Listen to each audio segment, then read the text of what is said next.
Welcome back to another interview on Score Society TV. My God, legend out here in Tampa, played in the NBA for 10 years. The development head coach for the Denver Nuggets. Please welcome Stephen Graham. You say, okay, I want to go to the league. What did you change about your work ethic? Our work ethic started early. Our pops was a military guy. As soon as he realized that we had a little niche, a little knack for playing sports, we gravitated a little bit more towards basketball. And he stepped in our life a little bit more and was like, hey, playing basketball, if you guys really want to do this, I can show you how to do this. If you guys want to be good, let's let's work. So our work ethic started from right then. Where do you rank Nikola as far as big men of all time? Is he top five? Yeah. Top five? Oh, yeah. I put Shaq probably my number one, number two, Hakeem Olajuwon, Shaq in that number. I'm gonna put Nikola Jokic. At 3? Yeah, that's saying a lot because I'm in the KG era and the Tim Duncan. I played with Tim. Love those guys a lot, man, but Nikola just different. Welcome back to another interview on Score Society TV. Before we start, make sure you guys like, subscribe, share. We want to keep boosting the channel. We want to keep getting amazing guests. Today is nothing short of that. I got legend out here in Tampa, played in the NBA for over 10, 12 years, I believe? About 10 years, 10 years. The development head coach for the Denver Nuggets. Please welcome Stephen Graham. How you doing, boss? You good? Good, bro. Yes, Thanks sir. for coming. Thanks for having me out, man. Yes, sir, man. We was talking a little bit off camera. I didn't know you was from Delaware. Yeah, from Delaware, born in Wilmington, Delaware. Wilmington with a 1 L, not 2. Everybody spell it with 2 L's. But Pops was in the military. Moved around quite a bit early on in my age. He retired, got out of the military, and kind of settled here now in Tampa, Florida. So, Gotcha. But yeah, I know Delaware. I will say it's 20 minutes outside of Philly. It is. 20 minutes, so I want to claim the Philly part of it, not the Delaware part of it. Oh, God. So did you spend any time in Philly? Not too much. We left early. We left when we was babies and they leave. Gotcha. So we didn't spend too much time there. You probably ain't missed nothing. I'm from Philly, so So you from, okay. Yeah, I'm born and raised Philadelphia, bro. Yeah, I claim Philly over Delaware. So. Yeah, as you should. I would too. So you moved over here to Tampa, and you played for Brandon High School. Went to Brandon High School. Actually, we started out, we lived out north of here in Wesley Chapel, Land Lakes area. If you're Tampa native, you're familiar with it. North Tampa. Stayed there for a couple years, went to high school for 1 year there. Talent level wasn't as good as we thought it was going to be. Right. We had to go back where the hoopers are, where the ball players were. So we came back down to Hillsborough County and then went to Brandon High School after that. So we went to 1 year at Land Lakes High School and then the rest at Brandon. One of the questions I want to ask you is what got you guys started? Because your brother, Joey Graham, y'all both tough basketball players, both played in the NBA. Who started the basketball journey for you? Oh, that's a great question. My older brother. My older brother. We got an older brother that's almost 2 years older than us, 15 months or so. We just followed his footsteps. Everything he was doing. He started out in soccer, running track, doing basketball. Our big brother's doing it. We got to do it too. So he got us going into basketball, and we just kind of followed his footsteps from there on. Going back to the Brandon High School part, right? So I had Evan Revenant on the show. Who had the better team? Who had the better Brandon? Oh, it's not even close, man. It's not even close. You hear a lot of these young fellas from, that came after us, the year 2000. No, we was probably the last best class since probably Desmond Allison at Robinson back in from 96 to 98, around that time period, 97, 98. So after that, the 2000 class that we went to in Brandon, hands down, we was probably the best team to come out of Hillsborough County. Yeah, y'all went pretty far, didn't y'all? Yeah, we went to the finals. We lost in the state championship to Gainesville High School. Shout out to my boy Orion Green. Yeah. We went on.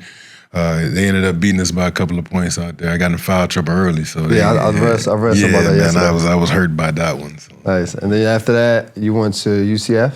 Went to UCF. What made you choose UCF? Man, it was a tough call. We were getting recruited. My brother and I, we wanted to go to school together. And so my parents were really pushing for us to go to school together. And, a lot of these teams were kind of the same size and player. He's, an inch or two taller than me. We kind of played similar style of basketball, similar positions. They didn't have a lot of two scholarships. These schools didn't have two scholarships for two brothers to come in at the same time. And he was getting probably a little more recruited than I was. Bigger schools, Florida, Duke, North Carolina, this and that. I took a visit to Florida State. He went to Florida. He was like, man, you just go to Florida. I go to Florida State. I'm right up the street from you. Right. And my parents were just forcing us, man, I got to stay together through college because once you guys split up, you're going to be apart forever. Wow. It didn't really hit us at the time period. We young, 18, 19 years old. Man, you going to do your thing, young brother. I'm going to do my thing. So we really wanted to go to USF. Coach Greenberg was really pursuing us. They didn't have 2 scholarships, so Kirk Spurrier out in UCF said, hey, man, I got 2 scholarships for you, man. Y'all come on in. Let's take this TAC conference. It was a TAC conference, I think, back then, to the next level. Went out there and stayed 2 years, transferred out of there, went to Oklahoma State. Yeah, and that's the thing going on right now with the transfer portal. A lot of kids are transferring. That wasn't really popular back then. Like that was because it was harder. I think it was like for me when I transferred school, it was harder. The credits didn't transfer. What made you guys want to transfer out of UCF? Yeah, well, to piggyback on you with that, transferring portal wasn't really a thing back then. When I was playing, like if you did transfer, especially from D1 to D1, you had the red shirt. You had to sit out a year. So that was the thing too. When we transferred from UCF to go to Oklahoma State, we transferred and sat out a year. Oh wow! And so it was, it was a learning curve for us. We probably should have sat out our rookie year, our freshman year, and then just tried to go from there. But we needed to come play right away. And then in that transfer, man, it was almost like life-changing experience for us because we went from mid-major in basketball to major D1 basketball. Yeah. And it was just everything started clicking at them our sophomore going into junior year. All right, talking to my brother, are you ready to go to the league? Yeah, I'm ready to go. You ready to go? All right, cool. We about to put this work in. Just like that. Just like that. So talk about the work ethic behind that. Like, when you make that type of decision, you say, okay, I want to go to the league. What did you change about your work ethic? How many hours changed? Talk to me about that. Great question. Our work ethic started early. Our pops was a military guy, so from the early age, as soon as he realized that we had a little niche, a little knack for playing sports, we gravitated a little bit more towards basketball, and he stepped in our life a little bit more and was like, hey, I play basketball, if you guys really want to do this, I can show you how to do this. Start working on our fundamentals. We got to about age 13, 14. We met a coach who was he was the athletic director at St. Leo University, a guy named Ted Owens, former legendary coach at Kansas University, coached great players like JoJo White. He was actually the coach when they played Texas Western when they went to the Final Four in that time period. Got us in the gym at St. Leo from the age of 13. All right, if you guys want to, be good, let's work. So our work ethic started from right then. We just dedicated our life. We dedicated our time. The sacrifice that we had to make. We lived out towards Land O'Lakes, but we went to school in Brandon. So it's about a 45-minute drive. So we had to wake up about 6 in the morning, get up, drive to school, go to school, do all our extracurriculars, whatever we did, basketball, sports, drive back home, do our homework, eat a little food, go back to the gym in St. Leo, work out with the coach. We get home probably about 10:30, shower. Hours every night. This is every single day. Every day. My pops had a thing with us when we were growing up. We had to do 100 push-ups and 1,000 jump ropes before we went to bed every single night. So it became habitual. It became our habit. So every single day it became routine. We woke up, went to school, came back, did our work for 4 years straight. No wonder y'all was so damn strong, bro. Man, I used to watch y'all on TV. Y'all was strong. We was working, man. We was in the gym, man. We had to do push-ups, man, every single day. And then if we didn't do them, Pops would come wake us up. You did your push-ups? Wow. Wake us up, throw some water on us or something. Y'all get up, man. Go ahead and do your jump ropes and the push-ups. Now, let me ask you, because I know, one of the things that's trending right now is like parents pushing kids too hard. Now, did you ever feel like, going through that process, you're young. I'm pretty sure every morning you didn't want to wake up and do push-ups. Did you ever feel like your dad was pushing you too hard? I didn't know any better. Yeah. I didn't know anything. So, coming up, this is, once you were told to do something, we're kids from the South, military kids. It's yes, sir, no, sir, yes, ma'am, no, ma'am. And so we wasn't not doing what our parents told us to do. You get out there and do it. You do your work, you do your chores, you do, your schoolwork, all this stuff. So I didn't know anything else. I learned the work ethic, stuck with it, rest is history type of thing. How about your friends? Because I know that also influenced a lot of kids too. Like while y'all doing push-ups, your friends is going out having fun. Yeah. You ain't never feel like, yo, I want to go have fun with my friends. Yeah, that was a thing. You know, we tell kids all the time. I go back, and my brother and I, we do a lot of public speaking. You got to sacrifice something. We always tell these kids, it's something you got to give up. Right. It's something that you have to sacrifice in order to be great at something else. For us, it was friends, it was girls. We weren't allowed to date in high school. Didn't have a girlfriend until we left and went to college.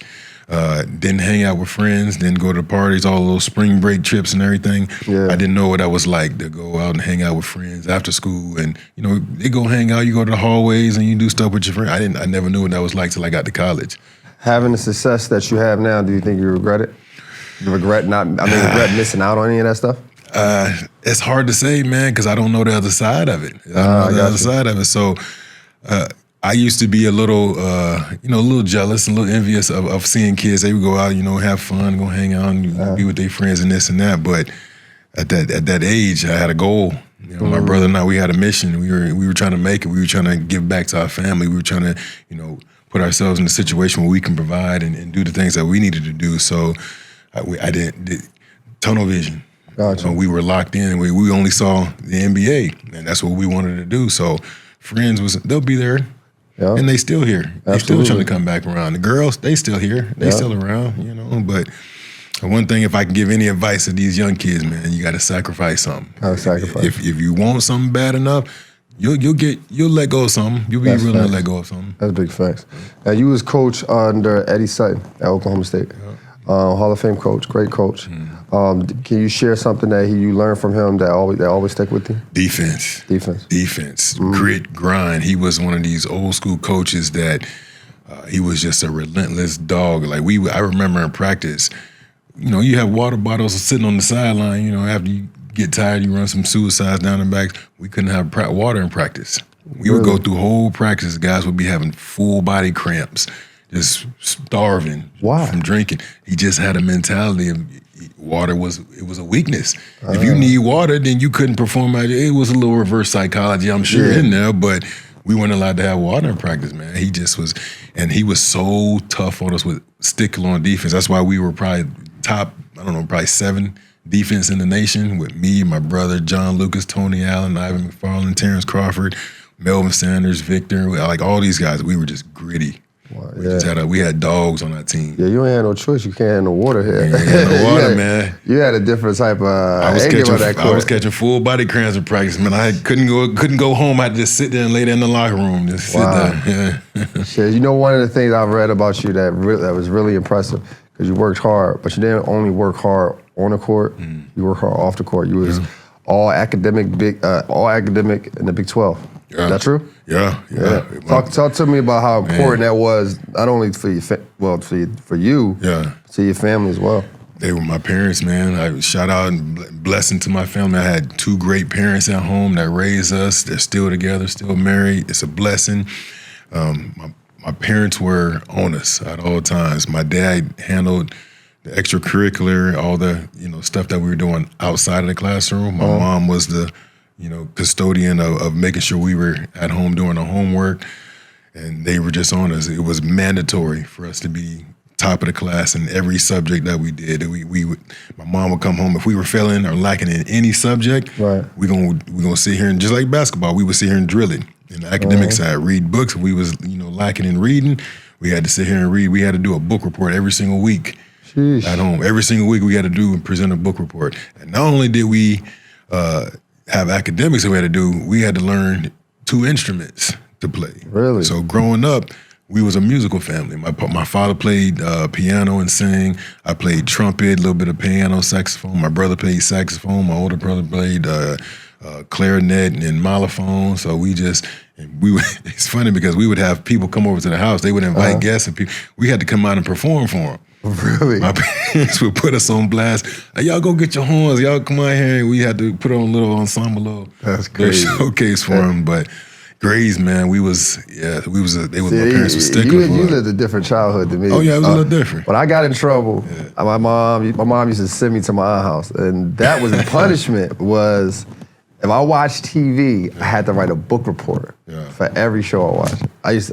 I stopped watching TV. You didn't want to do no book reports on I didn't want to TV do no shows. book reports. Oh, man. I promise you, man. That's great, though, man. I think that's important for not only kids to hear something like that, but parents as well. You know, because I think we live in an era where it's getting softer. It's getting softer. The kids is getting softer. The parents are getting softer. And they think, you know, what you just said might sound like torture. Not only for the kids, but for the parents. But it all worked out because the next stop after Oklahoma State was the NBA. Right. You had a unique way of getting in the NBA, kind of, right? Like you played with the Suns for the summer league. Yeah, and then you played preseason with the Spurs. Yeah, so it was a crazy time period. So leaving Oklahoma State, you know, there was a lot of buzz around my brother, you know, getting drafted. He was supposed to be lottery, this and that. And long story short, I had a couple of incidents running with our you know, at Oklahoma State with Coach Sutton, this and that, and my minutes where I didn't play as much as I should have, or you know, a lot of stuff happened. That's a whole another story. But going into the draft process, you know, I'm thinking, all right, it's gonna get drafted. You know, my brother's gonna make it. I'm gonna make it. We gonna fulfill our dreams. And my brother was supposed to go to the green room in New York for all that stuff. He didn't want to go, so we had a little get together in San Antonio with my agent for the time period. Had the whole big TV thing set up. Called my brother's name. I think he was 15 or something like that, 16 or something like that.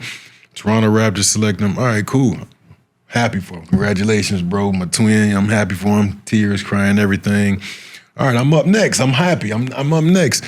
You know, they projected me around the first round. I had great workouts. I had 15 workouts, doing the draft stuff. Killed a lot of my workouts. I thought I was good. I made it all the way up till I can get probably drafted around the late first round, mid-range, you know, going into the second round. Had a call from Phoenix. They skipped up on me. I think they drafted Dijon Thompson or something like that. And then going to the second round, Washington called, Minnesota called. They were supposed to pick me up. Next thing you know, 59 coming, then 60 come. And I'm like, I'm still hoping. It's 6. I'm sitting in the chair. It's 60th pick and call. I'm still sitting there like 61 about to be me. Right. Ain't no more draft picks left. It didn't hit me till the draft was over with. And I'm like, oh, damn. I didn't get drafted. My dreams, everything just that I worked for, everything just it left me. It went out of me. I couldn't focus, couldn't drink, couldn't think, couldn't anything. I had to go compose myself and get myself right. Got a call right after that.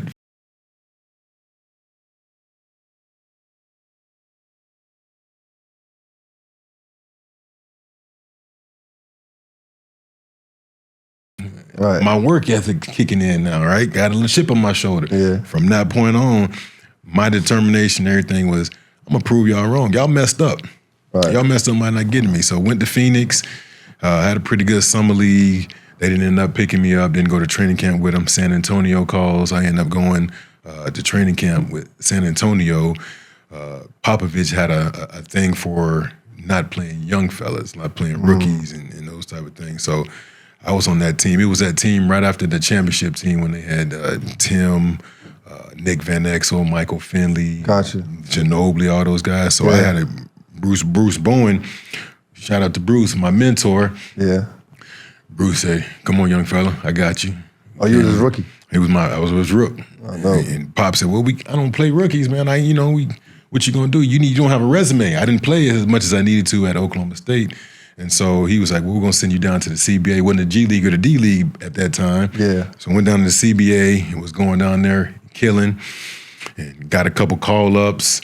But by that time, Bruce Bowen had took me under his wing, and I'm sitting, I'm learning, I'm watching, learning everything. He's showing me the tricks of the trade. So they told me, the only way you're going to get on the court, young fella, is you got to play defense. Yeah, play defense, yeah. Right? And I'm coming out of Oklahoma State, man. It's a defensive school, but I'm an offensive player. I want to score the ball. That's what they told you. You score the ball, you get paid in the NBA. They ain't say nothing about defense. Defense will keep you in the NBA. So I said, man, all right, I'm going to go ahead and take this back seat, play defense. Learned all my tricks of the trade through Bruce, got with Eric Snow in Cleveland and Ron Artest and all these guys in Indiana.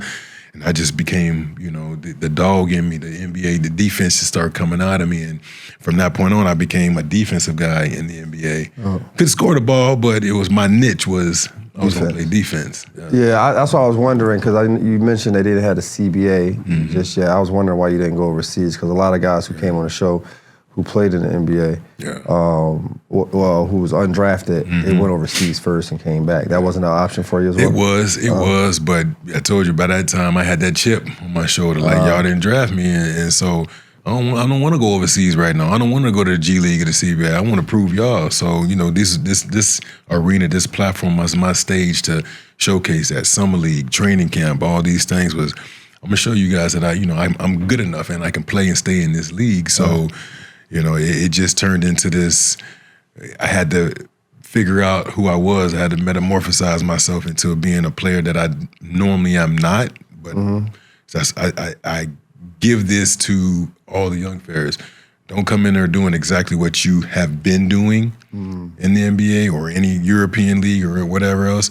Go do what the team needs you to do. Right. 100%. If they got 10 scores on the team, why you want to come in and be a scorer? You're going to put yourself lower down the totem pole. Do something that's on the team that nobody else is doing that makes you stand out. And that way, when you put your foot in the door, you get yourself in there. All right, now I can get back to doing what I've been doing. Yep. I know I established myself as a defender. Now I can get to my scoring. I can get to being a playmaker and creator and those type of things. Yeah, you can't do any of that stuff on the bench. So you got to definitely do what they get on the court actually do. Yeah. Did you ever feel, not say envious, but because it's your brother. Like, did you ever feel a way that your brother got drafted and you ain't get drafted? Did that ever bother you at all?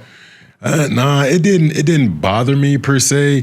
I was happy for him, but I was angered at the same time. Yeah. It wasn't a jealousy thing because I knew if one of us made it, we all made it. So it was more of a thing like, all right, you go ahead and make it, bro. Like we're gonna jump on your bag. Like I'm gonna push and motivate you. But when I had an opportunity to go there, all right, we both gonna get there now. Right. But no, I don't think it was ever any envy or jealousy. That's what a brother was for. Yeah, and we have a special, different bond with that because we twins. So it's that whole twin connection thing. You think, I think, it's just kind of weird. You ever think about, man, listen, you play for my team tonight, I play for you. Yeah, man, we didn't, as twins, man, we didn't play so many tricks on people growing up, on girls, on coaches, on my parents. Give me a trick, a twin trick. A little trick? Okay. Yeah. All right, well, we went on, one time my brother and I went on a date with this girl. We was in college. I went on a date with this girl. And, me and my brother, let's go play a trick on this girl. We had got the same outfit, same everything. Went out with her, got the same haircut and everything. When we were younger, we looked more alike than we do now. Right. And so got the same haircut, same shave, everything. So when I excused myself and went to the bathroom, switched places with him, he came out. He didn't know nothing.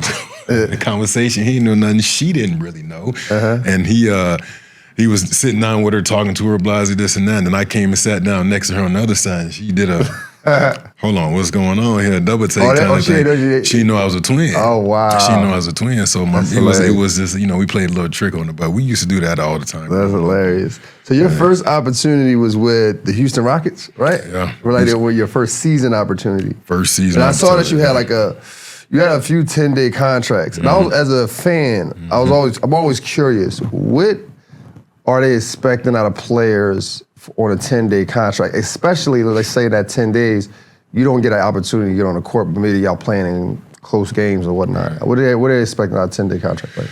They expect a lot of a 10-day contract. They expect you to be a good teammate, a rah-rah guy, locker room guy, come in there and play hard, bust your ass the whole time.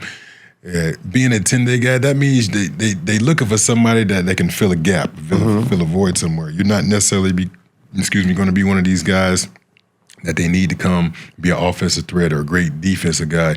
And my first 10-day was, I think, with Houston, right? Yeah, I was with Houston, and T-Mac was one of my guys. He's from right up the street right here. So I had a chance to watch T-Mac and Vince and all these guys grow up and play against him, play with him.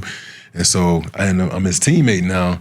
T-Mac, man, show me what's going on. Coach was Jeff Van Gundy.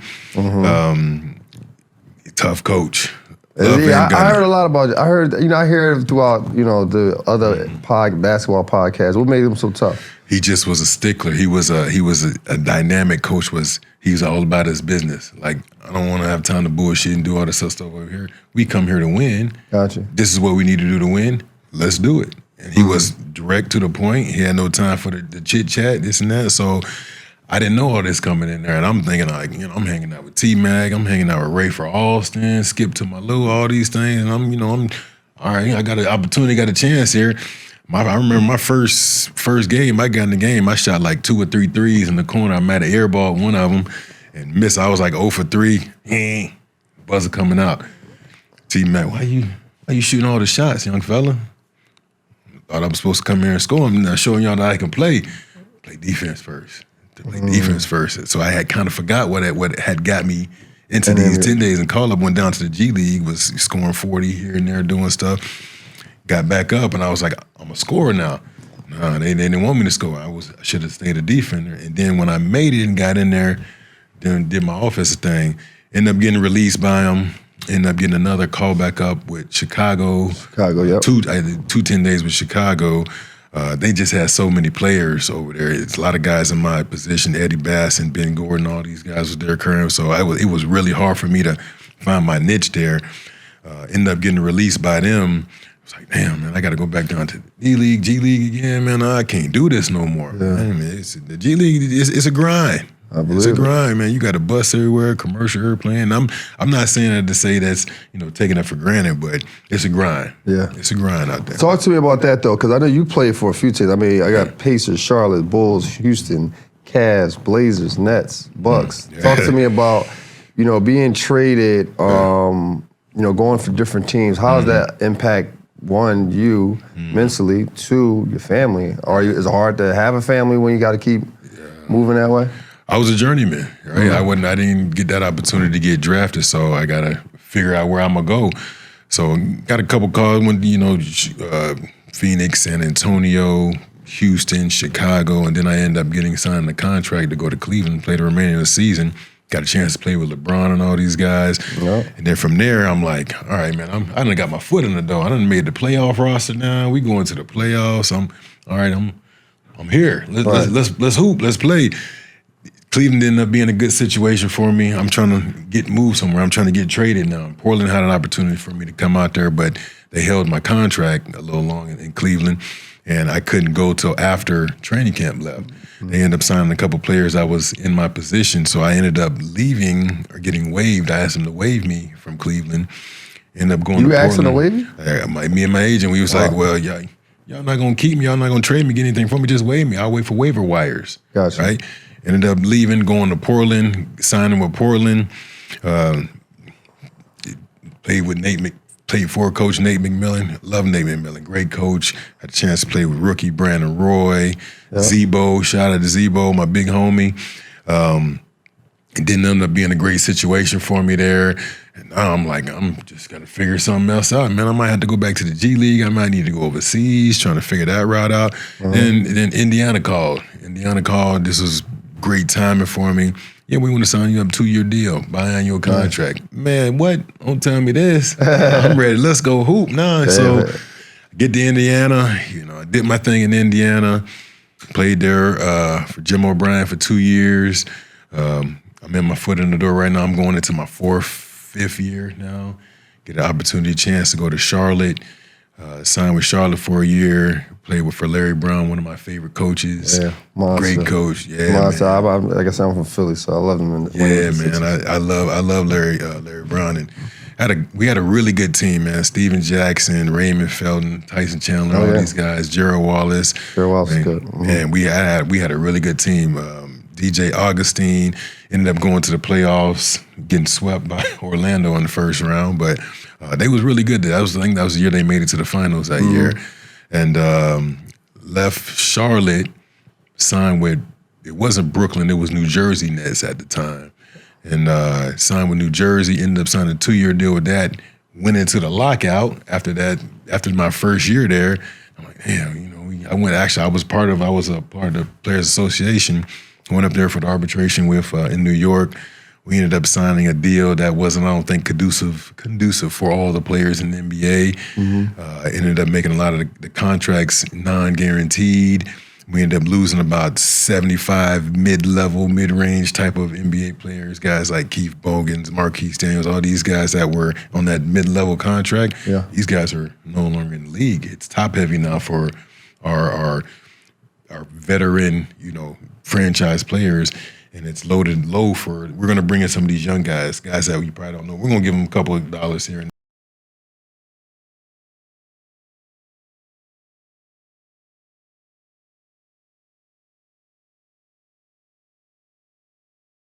end up trying to go overseas. During the lockout, I ended up going to China. Went over there and played pretty good for a little while. Came back. I was like, I'm going to give this one more shot, man. I'm 30-something now, 31, 32. I'm not sitting here trying to fight with no 20, 21. Y'all knowing that y'all going to give him the position, and I'm not doing that. I'm the OG. I'm the vet now, exactly. right? I was saying 32 old head in that. But that dog in me, like, I'll go ahead and show these young fellas what's up. But ended up getting an opportunity to go to Milwaukee. Played a little bit in Milwaukee. This is 2013, 14. At this time period, I'm like, man, you know what? Family's a little bit more important. And you asked me about how did it affect my family life. I was single until I got to Indiana and ended up getting my ex-wife. Now she ended up getting pregnant, had 3 beautiful children with her. Rest is history.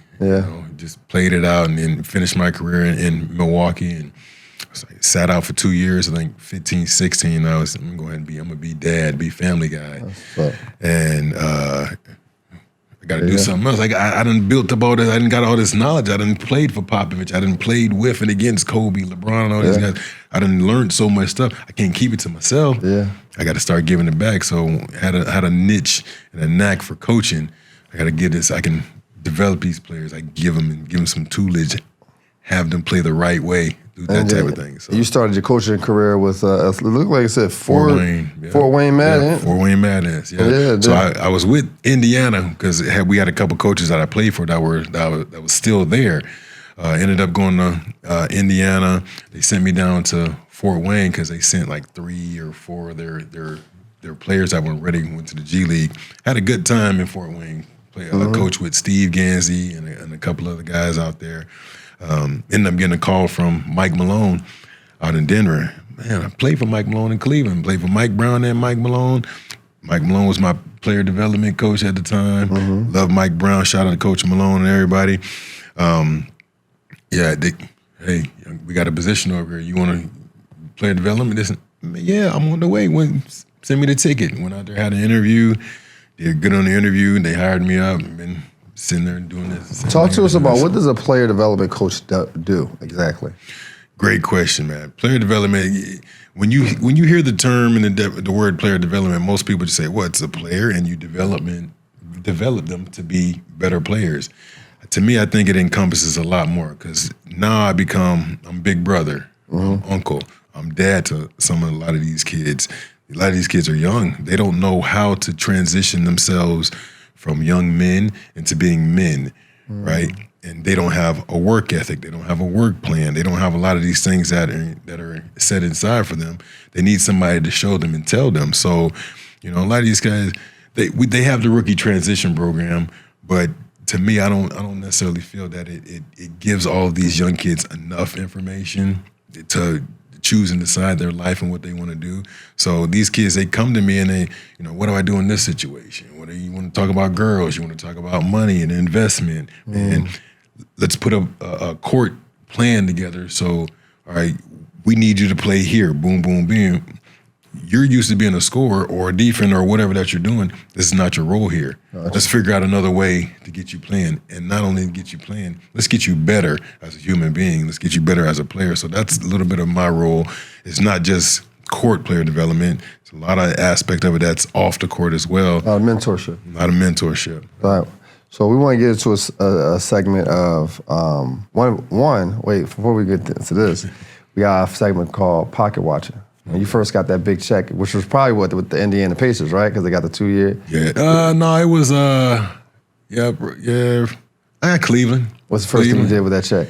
I ain't see it. You ain't see what you do with it. I ain't see it. Mom, pop, y'all. Mom and pops. Y'all appreciate y'all for everything. Here, y'all invest that, do that, whatever y'all need, do whatever. Type of thing. I was living off my per diem at the time period. Oh, really? And getting some money from my brother because he had guaranteed money with Toronto and draft picks. So my first check, Parents, y'all got that. And then I think that next check I got, I need a car. I got to get around. Bought a car. Yeah. Man, bought a car. I got a Cadillac. Got an Escalade. You know, I had to drive. I wanted a Cadillac, man. You got to get it. I had a cranberry Cadillac, man. It was tough. Now, the next segment is who you got. So these are players you played with. Now, this one I kind of know your answer because you mentioned it earlier, but I want to know. And remind you that it's not their full career. It's when you played with them. Okay. Tracy McGrady or LeBron James? Overall or just during the time period I'm playing? When you played with them. Ooh. I got to go with Tracy McGrady during that time period because I came out in 05 and LeBron was only 2 years ahead of me at that time. So he wasn't quite LeBron yet. He didn't have the post game yet. He didn't have the defensive component. Now, LeBron was tough. Yeah. Back then, 2 years in, he was still, big time superstar. But T-Mac had it going at this time period. He was already into his go-to moves, and he was one of these guys. Especially with the Houston Rockets, yeah.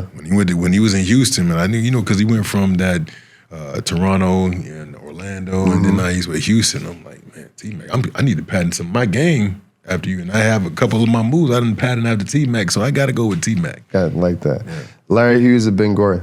Ooh. Shout out to my boy Larry Hughes, man. Respect to you, but BG, he was in my class. BG, I done seen BG since. I done seen BG. We were supposed to see them in the championship game. We ended up getting put out by Georgia Tech, Jerry Jack and them, but I got to go with Ben Gorion, man. Ben Gorion was tough at that time period. He was tough. Zach Randolph or LaMarcus Aldridge? Ooh, Zebo. Zebo? Zebo. I love LaMarcus. He was, LaMarcus was Zebo's young fella. When we were all in Portland together, I played with LaMarcus and Zebo. He was LaMarcus's rookie year. Yep. Zebo was a man coming out of Michigan State, man. He was tough. That lefty, he was tough. I got to go with Zebo on that one. Now this is a handles question, ball handling. Rayford Austin. Ooh. TJ Ford, you played with. Ooh. Jamal Tinsley, you played with. Ooh. And Ronald Flip Murray. Ooh, man, you gave me a tough one on that one. Ooh, Rayford. Rayford got the ball best handler? Ball handler. Rafe. He was tough? Skip. I played with Skip in Houston. Skip, he could just handle it. It was a part of his hand. I mean, Flip has some handles too. Flip from Philly, man. Shout out Flip, man. I'm trying to get him on the show man. for All a minute. those guys are my guys, man. But I don't know, Rafe, man. I grew up on that and one time period and watching that video coming up, and man, he made it to the pros. That's Rafe. And Skip to Malou, man. Skip had some stuff with him. Now, out of all the teammates you played with, who had the most unique work ethic? Like one of the guys you seen, like, man, he the first guy, last guy. Bron? Easy. Bron. Really? Bron he was a worker. What was unique Still about working. What was unique about his work ethic? You can tell he had a sense of purpose. He had a sense of knowing what he was doing. He had people around him that knew where he needed to go and what he needed to do.